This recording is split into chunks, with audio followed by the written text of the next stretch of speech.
That, ladies and gentlemen, Adobe presents vdonxt Asia powered by View. We would like to thank our sponsors for extending their support. Once again, I would like to take this opportunity to thank our technology partner, Akamai, digital partner Woot, knowledge partner EY, video partner Unruly, collaboration partner Dropbox Business, entertainment partner WebTalkies, New Age digital partner 101 India, content partner Culture Machine. We would also like to acknowledge the support of our streaming partner 24 Frames Digital, blogging partner blogadda.com, TV partner NDTV Prime, international partner Content Asia, and the community partners Advertising Agency Association of India and the Advertising Club for their support in making this convention possible. I would once again like to invite on stage Mr. Shrikant Khandekar to give us a brief about the upcoming sessions.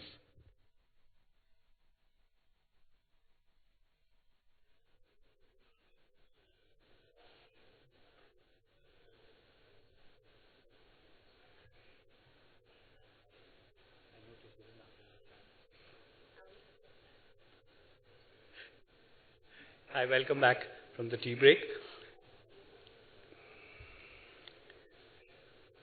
Countless businesses have been transformed because of the internet. Will sports be one of them? Because one of the peculiarity of sports is that people like to watch, unlike other forms of content, people like to watch it live. I mean, there's a premium on watching it live. So if they can watch it live, assuming it's available on their mobile phones, I mean, this is an enormous boon for sports fans.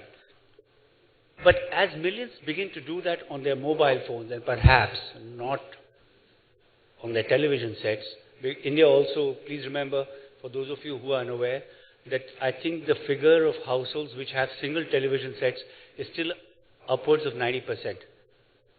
So a lot of people actually don't have access to television sets, or they're just out of the home and they can see it on their mobile phone.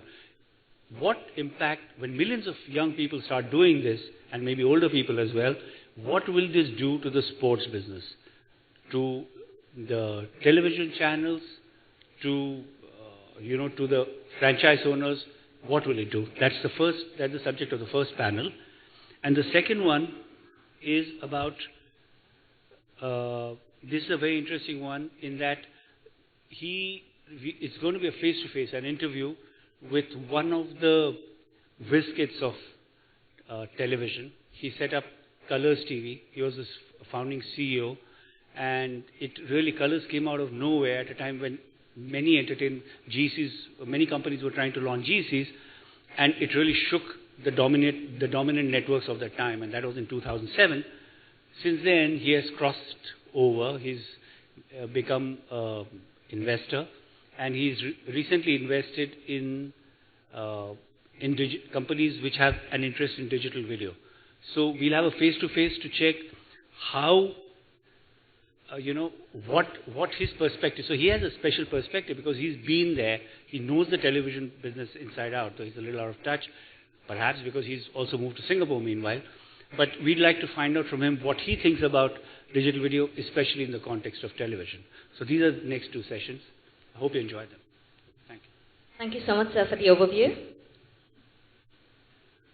We move on to the next session, which is the sports story. A growing generation of fans is watching sports online. What this means for broadcasters and franchisee owners. I would now like to invite on stage Mr. Alex Hayward, Senior Business Development Manager, Adobe Primetime Video Solutions, Mr. Ajit Mohan, CEO Hotstar, Mr. Prasanna Krishnan, EVP and Business Head, Sony 6 and Sony ESPN, Mr. Vineet Karnik, Business Head, Entertainment, Sports and Live Events, Group M ESP Properties. This session will be monitored by Ms. Vanita Khandekar, Contributing Editor, Business Standard.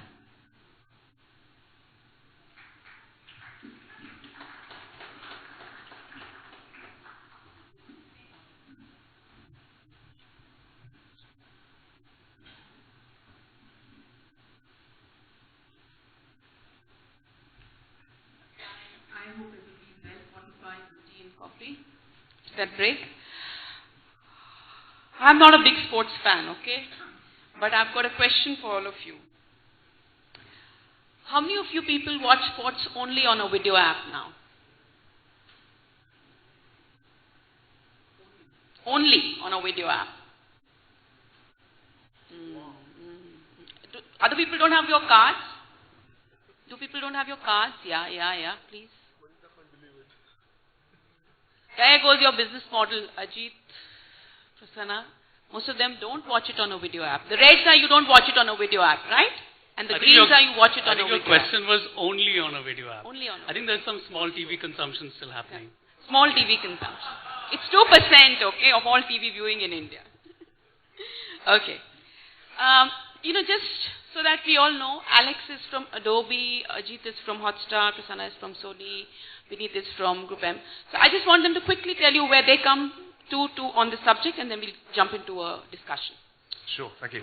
Alex Hayward. I run the international business for one of our product groups. The product group is Primetime Video Solutions, and that describes all our video products in one big basket. My job really is to work on the strategic direction of our customers that specifically are working in OTT. I personally have worked with operators and broadcasters on a number of Olympics, Football World Cups. I've been part of the NLB Europe rollout. So not just sports, but I've touched a lot of sports. No, many of you are not just sports, but it's just that this particular, for Hotstar, for example, or Sony, are not just about sports, but it's that this subject, our current discussion is. Ajit? I run Hotstar. I think most of you are quite familiar with Hotstar. Sports has been a big part of what we have done. I think drama and movies are much larger than sports, but bringing the sports experience to Indian consumers, going back to 3.5 years ago when there was a lot of skepticism that users will watch sports on a mobile screen. And today where it's taken as granted that a lot of users instinctively look to the mobile as their primary screen for sports, and I'm sure we'll talk about some of the numbers, Vanita. I think that mission has been a big part of Hotstar over the last 3 years. Well, unlike the rest of the people in this group, I am the only one who basically exclusively works on the sports business. Okay. My P&L is all about sports broadcasting in the sports industry. And, well, within the larger Sony network, of course, so many genres and channels, etc. But bread and butter for me is sports. So. Totally. Vineet? Yeah, I look after the entertainment, sports and live events partnerships for Group M. We pretty much work across the value chain in terms of the entire ecosystem, right from Bollywood to your IP owners in terms of awards or music, and of course in sports, from right holders to various different associations to all the franchises, teams and clubs. We pretty much cover them all. In addition to the business that we are in from a sponsorship and a marketing point of view, we also get into research aspects of the new age businesses, and what excites me in the current schemes of things is a great opportunity around knowledge and research in the sports business. Okay, and what's your latest piece of research showing up? You can use the 2015 figures. Yeah, we should, so obviously sports, this is going to be the 4th edition of our Sporting Nation in the making, and we call it like that because we believe India truly is the sporting nation in the making. So the 2016 report should be out by February end. But key highlights on sport, one of the things which I wanted to ask you, in fact, maybe you could bring the research in. What has the taking off of video apps or OTT meant for sports, and what has it meant for the OTT apps itself? So I think there are two questions which answer the same thing. For example, do you need to be overall mother app and then host sports within to become one of the programming drivers on that app, or is there space for a standalone? What is the function it serves, and what is the function digital serves in the sporting ecosystem? So we have two questions. I think I can take a crack at both, Vanita. I think one, what has OTT or digital done for sports I think the biggest contribution is it expanded the audience for sports. Correct. There's no question that a lot of people who had the appetite for whether cricket or EPL or even some of the newer leagues were not sitting in front of their television for 4 hours or a day or 5 days. And for them, just the fact that they could get access to the matches on a mobile, I think has tremendously opened up consumption in a meaningful way. I think the second part of it, and hopefully we'll talk a lot more of it in this session, is I think it's starting to move from just being another screen. So, you're able to watch it on a mobile if you're not in front of a TV, to, I think, the OTT offering, and that's definitely, I think, what we are trying to do at Hotstar. It's starting to be how do you enrich the sports experience on digital in a way that it can't be done on television, just given the inherent advantages of a medium which is on-demand, interactive, So immersive. what do you do to enrich it? So, just to give you an example, I think today when you go to Hotstar, it's not just the linear feed that is showing on television that's playing on Hotstar. You can very quickly access the big highlights of the match and at any point switch back to live. I think one of the challenges earlier were you started watching the match in the middle of the game, and unless the broadcaster or the league chose to show you the highlights, you couldn't get hold of them. All of a sudden, you've given the control back to the consumer to say, if you're not interested in what's going on, you want to catch up to what happened an hour ago, or if you want to follow a different story, do it. At any point, you can come back to live. So I think that's the direction, Vanita, in terms of, I think for users, it's, just being available easily on your mobile is now a given. I think the interesting part is how can we make it a lot more exciting than television, where even if you have the TV in front of you, you will still switch to your mobile. Got it. But quick question, what proportion of Hotstar's audience is sports? Yeah, and I think, which was, I think, the second part of your question, which is what is sports doing for an OTT? I think no question that sports and cricket has been a big part of our introduction. But in reality, and I think it also goes to speak to the scale of Hotstar in the last 18 months, less than 15% of our total watch time is on sports. But that doesn't mean sports is small. When there are big matches, whether it's cricket or football, it's pretty big. I think it just indicates that TV shows and movies are much bigger. But strategically, the fact that the digital audience is still very centered towards men, which is a different problem of its own in India. I think there's a gender gap when it comes to access to data. But given the interest in cricket, it's definitely a big part of the Hotstar offering, but it's not the only part of what Hotstar brings to the table for consumers. Prasanna, what does OTT mean for your business? And especially since you've been acquiring sports assets for the last year. See, clearly, very, very relevant OTTs are clearly a very important part of our offering also and our strategy also, because the reality is consumption of entertainment, sport, etc. is moving towards a platform agnostic structure.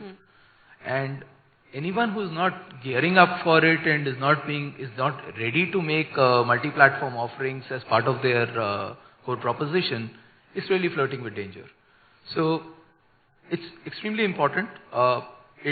Sport is a big portion of Sony Live also, and a very important component for us within the Sony network. And when we look at it, we are looking to cater to the customers across all platforms. And we are also seeing this as the digital aspect has also really helped in enhancing the audiences, etc. Because television does tend to still remain a single TV reality. The fight for the remote is very much on. What OTT has been able to do, whether on the mobile or internet or whichever as a platform that you're looking at, what it's been able to do is it's reduced that competition for this to say that, okay, if I want to watch a match and the remote is not available, I can move to an alternate platform. And that's why I said that platform agnostic offering is going to become a reality, and we're gearing up for it. Okay. Vineet, one thing I want to ask you is, one of the big things which cricket dominates everything as far as any sports discussion in India goes. Are you seeing in your research, and even as an advertiser, do you actively look for non-cricket options? Are you seeing non-cricket options becoming big because of OTT? Is that happening? Okay, so today any advertiser who's looking at consumers from a sporting standpoint are not only looking at sports from a television point. So every marketing communication from a strategic approach looks at OTT and the social as a core part of their strategy. So whatever we have done. What portion of budget goes to that, roughly? So right now it's going to be a little skewed towards the on-ground and the television sponsorship piece. So it's going to be a little unfair to compare budgets in terms of ratios. But it's a great starting point because we haven't seen a conversation where an advertiser is looking at sport or an entertainment or a live opportunity without an OTT or a social leg to it. So that's predominantly. So that's now a given it's a given. in ad play. Absolutely, Yeah. absolutely. Okay. Alex, in your experience, are sports broadcasters better users of digital video or its possibilities than, let's say, entertainment or other categories? The leagues, the franchise owners, I mean, do they all add up to a big ecosystem which is much sharper when it comes to using digital video? I wouldn't say it's better. No? I think sports drives a specific brand strategy. The biggest numbers that we see for viewerships and concurrent viewers are compressed sports events, so things like the Olympics or World Cups, and we see them driven by time zones. So one of the largest is March Madness in the US. The first day, not the final, the first day is always the biggest. And that's because the majority of that tournament is at work hours, between 9 to 5. And so everybody is suddenly logging on to watch it while they're at work. And we saw the same at Rio. We saw Rio in the UK and the US have really high engagement because it was, out of time zone. And that's a real driver because people want to watch it. There is a demand to watch it. So how do I get it to somebody at work? How do I get it to somebody? Well, I can use this thing called OTT. Okay. We also see it as a brand driver. So people that buy sports rights or sports teams or leagues have long been looking for something else outside of the live match that's happening right now. What can I do? And if you look at examples like Chelsea TV, NFL, any of the big franchises and teams, they're creating their own direct-to-consumer channels. And that's because they want to create engagement beyond the 90 minutes or beyond the test match. And digital gives you that flexibility to do that. And all the content, it's amazing to me that so many people log into Chelsea TV to watch somebody take free kicks on a training pitch. They'll watch it for an hour. Massive engagement. They'll watch somebody kicking a ball in a small part of England in the rain on a Tuesday. They'll happily watch that. Ajit, to your mind, has Hotstar, what kind of traction does it see on cricket versus, your kabaddi? You've invested in a whole lot of other sports. So do you find that Hotstar is helping get these other sports a little more traction? Whether I know that you are on a 5, 6, 7 year plan because that's what they keep saying. But does it get more traction for the other sports in terms of audiences, in terms of advertiser interest? And how does it change from the and I think, Vanita, I think there are two parts to your question, right? One, what is the scale of cricket? And second, how do the other sports compare to it? I think, and I'm not sure how I'm saying online, on Hotstar, yeah.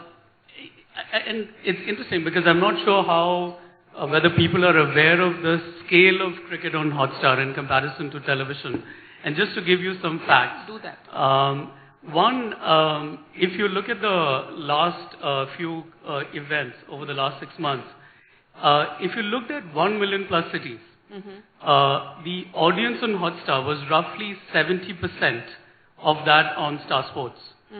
If you looked at last IPL, and Prasanna, forgive me for pointing out the facts, we had almost 10 times more viewers on Hotstar than on HD on Sony. And if you looked at the audiences that advertisers are actually looking for, which is 15 to 40, male and female, but largely male, and 1 million plus cities, we were roughly 70 or 80% of Sony. So I don't think this is a niche offering anymore. It's massive scale for cricket. And I think we are pretty comfortable that this year, I think IPL on Hotstar will be much larger than on Sony in 1 million plus cities. So I think the scale of cricket obviously is fairly massive, and I think it's a bit unfair both to compare, other sports to cricket and maybe even Sony to IPL when it comes to cricket, Sony to Hotstar when it comes to cricket. I'll come to the Hotstar thing, but if your audience for sports on Hotstar is 100, does 90% of that go to cricket, or is it? Yeah, which was the second part. I think there's a lot of overlapping audiences. Okay. So it is not that people who go for cricket don't go for Olympics or badminton or kabaddi. But just again, to give you a scale of the non-cricket, the Sindhu match for Olympics this year was one of the largest events that we have had on Hotstar at any time, and almost as big as one of the big Cricket World Cup events. Both for Kabaddi and ISL, we have started seeing audiences that are almost as large as Test cricket. And I think it goes to the point that you asked in the beginning, Vanita, which is, I do genuinely think there was a supply issue that people have huge passion for sports, and not just for cricket, but for Kabaddi and football. And the availability of the games on demand, whether it's live, whether the ability to catch up, I think it's just allowed them to access sports in a manner that they didn't before. So I think it's expanding the audience for all sports, including non-cricket sports. But how precious is this? So when you say, your X percentage of Sony's audience, is that viewer priced at the same on the same basis by the advertisers? So which is the question? No, I think it's a pretty fabulous question, and I think Sony has done a tremendous job of monetizing IPL. Prasanna, that's the Sal now. Now that he's given us. Unfortunately, he said that just that now, because I was just going to use his arguments to essentially argue back with my digital team on how they need to get me a lot more revenues. So he has just punctured that aspect. Okay. Tell me one thing again. I don't know how it works, because one of the things which Star keeps saying is that they want to bring the language play into broadcast of sports, whether it's Hindi commentary for. Is that something which digital video would also, and would that work, and whether it's from an advertiser's perspective, broadcasters, or from the app perspective itself? Do you think getting more languages into play, along with more sports? See, language is definitely becoming a very, very important factor, and I can take again the numbers that we have from last year's IPL or this. From a time around, say, 5 odd years ago, when all sports consumption used to be English, 100% English or thereabouts. Currently, wherever we are giving language options, especially in sports like cricket and IPL, etc., often the English consumption is as low as 10%, which is actually reflective of the reality of linguistics in this country. If I take IPL, for instance, we do a 5-language telecast. Euro, we did a 6-language telecast. Well, Euro is still a slightly different experience because of the nature of urban audiences, etc. But when you look at something like IPL, the Hindi plus Tamil plus Telugu plus Bengali feed actually took between 85 to 90% of the viewership. And I'm in a position to measure it because I had different channels offering that option. And distribution shows that all the channels were available as an option to the consumer, and the consumer was making a preference, a choice.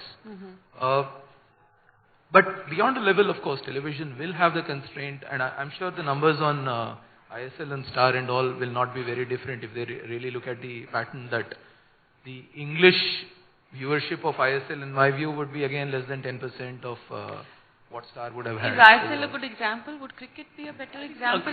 Cricket probably is a bigger example, and I think as you pointed out, we are big believers in taking it more local into languages. I can tell you the digital experience that we had. Whenever we have presented on Hotstar the option to watch the commentary in a different language, we have seen tremendous consumption of that. And Hindi and Tamil, I think if I look at the 2015 World Cup, the share of Hindi commentary in our total consumption was very meaningful. So I think what is meaningful? A very large double-digit number. Ajit, I can see you're very chary with numbers. Okay, so I'm not going to push you on that.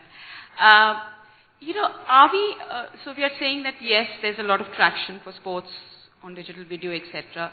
Are we ready for the next level for specialized sports app? I know at least 2 apps have been launched in India. I don't know if more have been launched since I tracked it.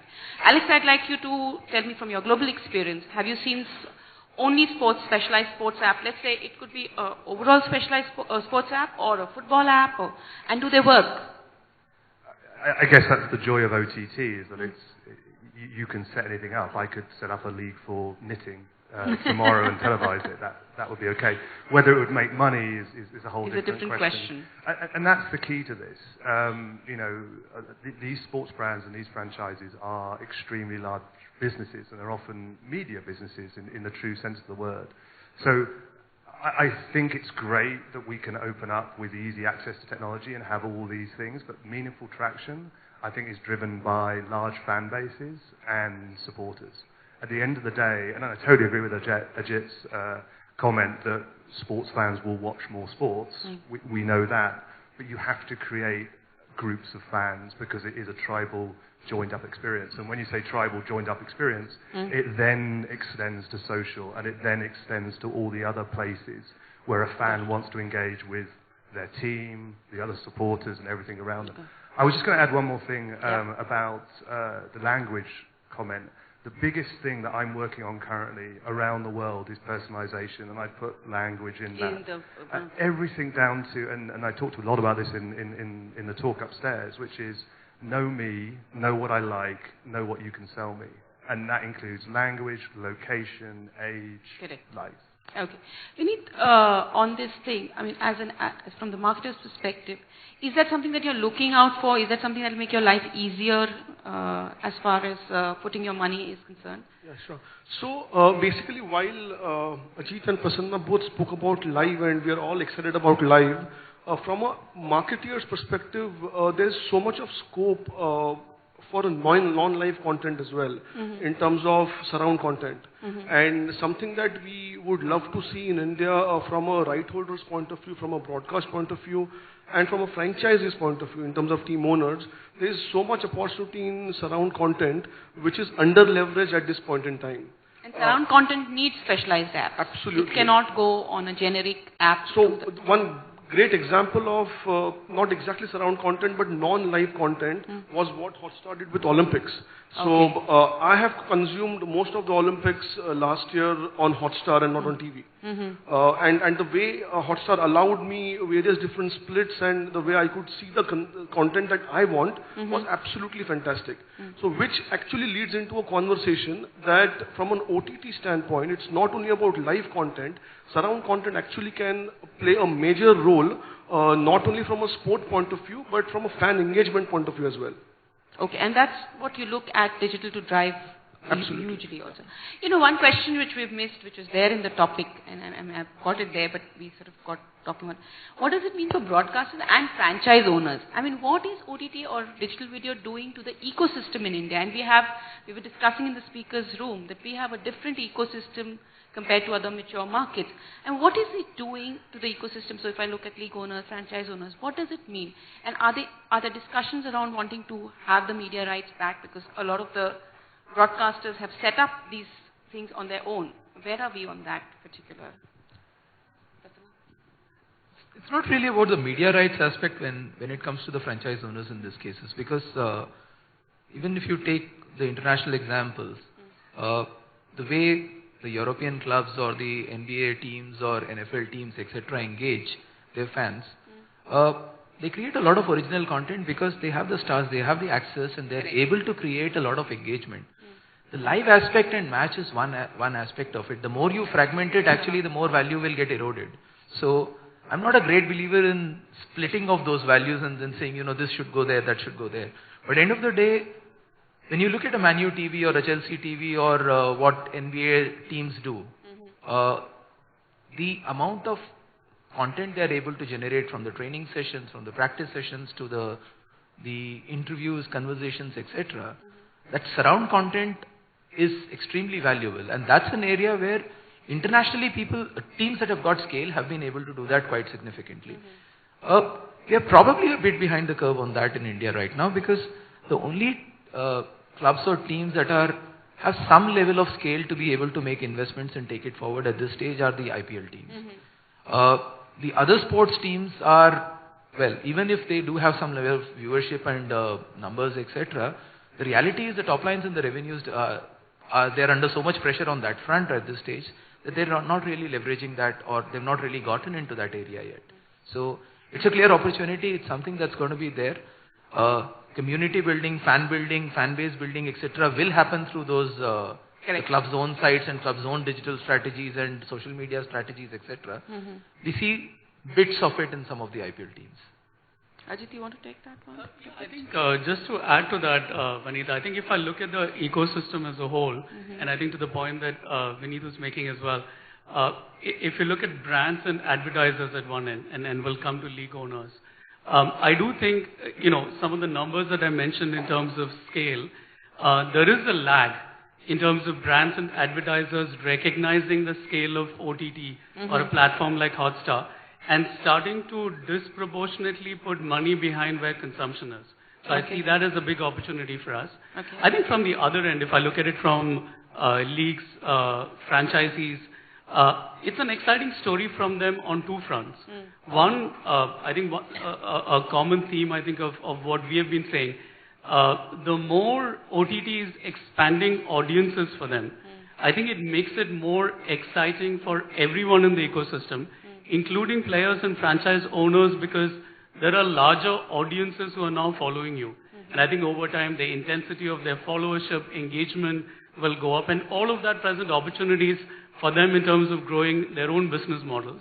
And I think the second part of it is what I see, which is pretty exciting for IPL, ISL, and even the Kabaddi League, are some franchise owners, the really strategic ones, are starting to think about OTT as a very powerful tool, both in terms of building the brand, building the players, and creating destinations that are relevant for them through the year. So I think from both fronts, I think growth of digital consumption is a huge win for them. But could they survive on OTT only?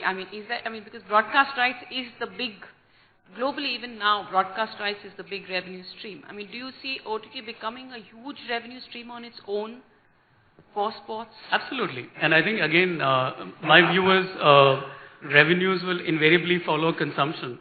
And if we are larger than Sony this year, or 70% currently, it'll be hard for advertisers and agencies not to look at it and say we need to spend money there. You have to talk CPMs. If you're saying you're larger than Sony, what do you get eyeball to eyeball on ad? No, that's exactly my point, Vanita. Eyeball to eyeball, I don't think we get as much as Sony, and that's my big question to advertisers and agencies. I don't hold the candle for You Sony. should start valuing the audiences on digital a lot more. Exactly. I agree. That's where advertisers come in. And in fact, just to cool off the conversation, we are extremely clear from a marketing standpoint that if the emerging sports, and I'm not including cricket out here right now, if emerging sports have to scale up, the only way for them to scale up is on the back of fans. And one of the major ways to engage fans and innovative ways to engage fans is through OTT and social media platforms. It's more an engagement tool Absolutely. than a revenue generation tool. See, because it's going to be a chicken and egg. They don't have the kind of power of money to invest back into building communities. So therefore, social communities. And that's the only bet they can embark in today's time. First of all, the power to buy the rights. Absolutely. Yes. So I was just going to Alex, I wanted to know globally. Somewhat controversially, I'm going to say generally the broadcast rights model is a little bit broken because it's based on the idea that a lot of people watch live events and it's sold in that way, but it's never measured in that way, and that's where digital meets traditional television, live television. And so if we start measuring everything equally, and this is a long way out and another panel as well later on, then we're going to have a very different view on the world. Because yes, people watch live events, it's always been thus. However, more and more people are watching all the stuff around it, and we will start to see that. So the monetization will probably start to flatten. You'll see more money coming into the stuff around the live events, and you might see maybe a stagnation around the money going around the live events. Super. So great engagement tool for now and huge revenue driver potentially in the future is the way I read this. Thank you so much. We're out of time. And you're going to get little mementos which you will not throw away, hopefully, because there are pictures of you while you were speaking here on the panel. Yeah? Thanks. Thank you.